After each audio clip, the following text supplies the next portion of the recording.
Você já tentou aprender a tocar algum instrumento musical? Se já, são grandes as chances de você ter abandonado as aulas depois de achar que não era para você. Muitas pessoas têm essa sensação nas primeiras tentativas de se fazer um acorde, de tirar algum som de um instrumento de sopro ou de coordenar as mãos no teclado ou no piano. Devido a esses obstáculos iniciais, às vezes nós temos a impressão de que simplesmente não temos jeito para isso. Mas nesse episódio, vamos buscar responder algumas perguntas. Primeira, por que aprender um instrumento musical tem fases tão difíceis? E quais as vantagens que tocar um instrumento musical pode ter no seu cérebro?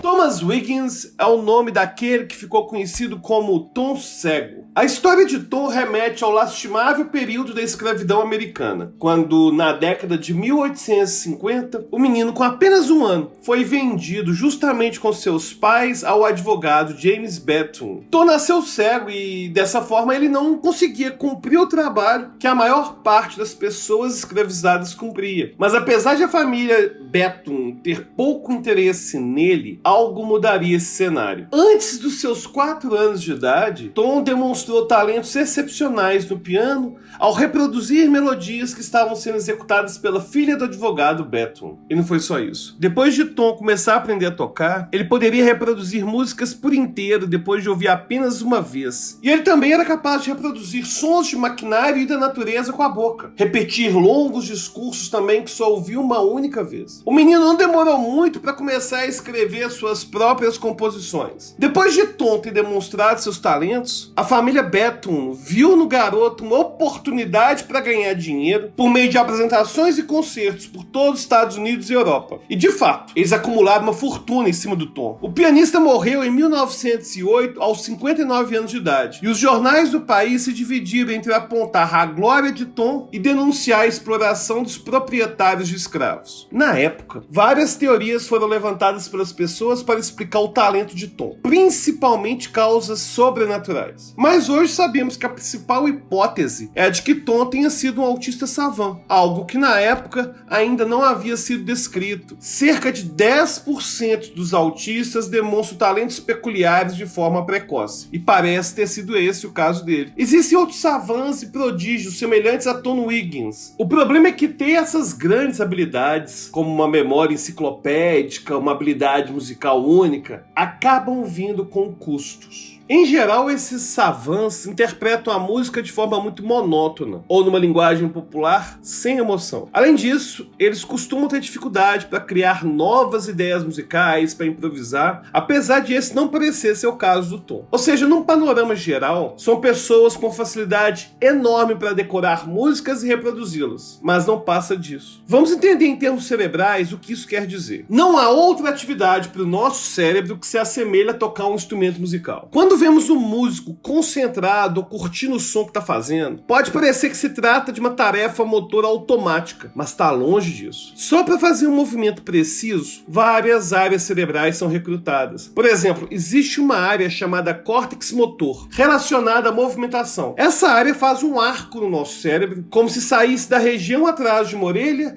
e se estendesse até atrás da outra. O córtex motor pode ser dividido em partes menores, porque cada uma delas está relacionada ao movimento de uma parte do corpo, como mãos, dedos, lábios, pernas e outros membros que temos movimentos conscientes. Ou seja, quando o músico está tocando, a região que envia sinais às mãos está se ativando o tempo todo. Mas isso não é suficiente. Por exemplo, antes de essa ação ocorrer, há uma espécie de planejamento executado no córtex, e esse planejamento é feito pelo córtex pré-motor, que fica à frente do córtex motor. Bom, então já vimos 2 passos. Existe o planejamento e depois existe a execução. Mas não é só isso que define o movimento preciso. Por exemplo, você provavelmente já ouviu falar da doença de Parkinson. A pessoa planeja o movimento, tenta executá-lo, mas ele é muito instável e às vezes nem acontece. Isso ocorre porque existe uma região abaixo do córtex, ou seja, da camada mais externa do cérebro, chamada de gânglios da base. Essa área ajusta o movimento para ele ser feito com eficiência e é uma das áreas comprometidas na doença de Parkinson. No caso de tocar um instrumento, essa região ajusta os movimentos para torná-los mais precisos. Além disso, tem uma outra região que vale a pena ser citada, que é o cerebelo. O cerebelo está muito relacionado a movimentos automáticos e a aprendizagem motora. Nós podemos observar a ação do cerebelo durante a marcha. Quando vamos andar, acontece uma decisão consciente da nossa parte, que passa pelo córtex pré-motor e pelo córtex motor. Mas uma vez que a gente consegue achar um ritmo de marcha, o movimento se torna automático, altamente influenciado pela ação do cerebelo. No caso da execução musical, essa área é muito importante para movimentos rápidos e repetitivos, que não podem ser feitos de forma consciente. Imagina se para andar você tivesse que pensar a cada passo. Andar seria uma tarefa muito desgastante. Da mesma forma, tornar os movimentos das mãos mais automatizados é de muita importância para uma boa execução musical. Ok, então a gente já percebeu que mesmo quando focamos apenas no movimento, já tem muita coisa acontecendo no cérebro, já que tem várias redes envolvidas. Vamos pensar agora em outras áreas que estão relacionadas a outras funções. Uma região que é obviamente muito requisitada é relacionada à audição. Na verdade, a gente pode falar as regiões,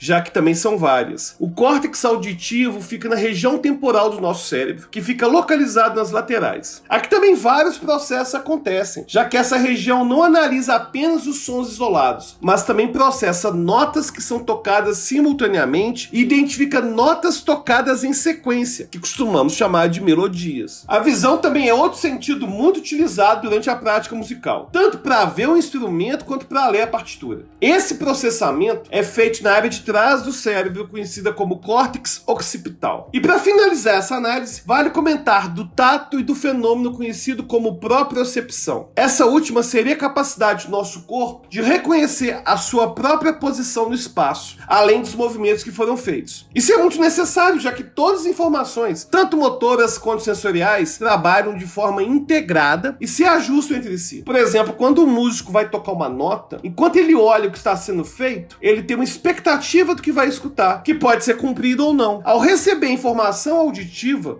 ele também percebe a posição dos dedos. E já que ele reconhece aquele padrão de movimento e já treinou até deixá-lo automatizado, o próximo passo é mover para as próximas notas. Aqui se inicia um outro processo de movimento, expectativa, respostas visuais, auditivas, motoras e feedback da posição do nosso corpo. Tudo isso em menos de 1 segundo. Devido ao número absurdo de processos cognitivos envolvidos, para a execução sair perfeita, é comum que os músicos passem por horas exaustivas de treinamento. Isso porque nem falamos aqui das respostas emocionais, que podem estar relacionadas tanto com a emoção transmitida pela música, quanto pela pressão de se apresentar num palco para centenas, milhares ou até mesmo milhões de pessoas. Por causa disso tudo, se apresentar tende a ser uma tarefa muito cansativa. E olhando para isso tudo, não é de se surpreender que, sobretudo no início, o aprendizado musical parece algo muito difícil e restrito apenas a indivíduos que nasceram com talento. É claro que, como já comentamos lá no vídeo sobre como criar gênios, se a pessoa nasce com predisposição para alguma atividade, a tendência é que essa pessoa sinta mais facilidade. Por exemplo, no caso da música, isso pode ser tanto uma facilidade cognitiva quanto uma facilidade corporal. Se alguém iniciar as aulas de música com mais facilidade para distinguir as notas, com maiores noções sobre frases musicais e ritmo, essa pessoa vai sair melhor na aprendizagem. E da mesma maneira, um pianista com dedos maiores certamente vai ter uma vantagem na hora de tocar. Mas isso não é tudo. Existem várias outras características que fazem um bom músico, como disciplina, aprendizado precoce, método de estudo e principalmente horas de prática. Se nós sentimos que a música é uma tarefa difícil no início, é porque a maioria das coisas novas que vamos aprender são realmente difíceis no início, principalmente quando se trata de uma atividade complexa, como tocar um instrumento musical ou até mesmo aprender um novo idioma. Mas à medida que os estudos avançam, os músicos passam a identificar os padrões teóricos e os padrões motores, e isso torna a atividade muito muito mais acessível. Ok, mas a gente só falou do aprendizado em si. Agora vamos tentar responder a pergunta sobre vantagens para o cérebro de quem estuda música. Bom, as pesquisas já encontraram benefícios em vários domínios, como na audição e em habilidades como tomada de decisão e memorização. Inclusive, exames de neuroimagem funcional já encontraram mudanças estruturais no cérebro de músicos. Um dos achados mais significativos é o aumento da espessura de um feixe de fibras denominado corpo caloso. Essas fibras conectam os dois hemisférios do cérebro e já foi encontrado que pessoas com estudo musical precoce tendem a ter um aumento de cerca de 15% do corpo caloso. Essas mudanças condizem com o que comentamos lá no episódio 1 dessa série, em que falamos sobre neuroplasticidade. Os estudos encontraram que o treinamento musical influencia o cérebro de uma forma relativamente rápida e durante toda a vida. Ou seja, você não precisa realmente ser criança para a mudança acontecer, apesar de que, aparentemente, os benefícios serem maiores para aqueles que comecem cedo. E talvez o que seja mais interessante é que nenhuma outra atividade ou forma de arte avaliada nas pesquisas tiveram o mesmo potencial para oferecer benefícios cognitivos aos seus praticantes. Não são todas as pessoas que nascem com a mesma facilidade que Thomas Wiggins, mas nós já temos evidências suficientes para saber que, independentemente da sua idade ou da sua predisposição para aprender a tocar, a prática deliberada e a persistência pode não apenas te fazer tocar bem, mas também pode trazer vantagens para o seu cérebro que vão durar a vida toda. E você sabe tocar algum instrumento musical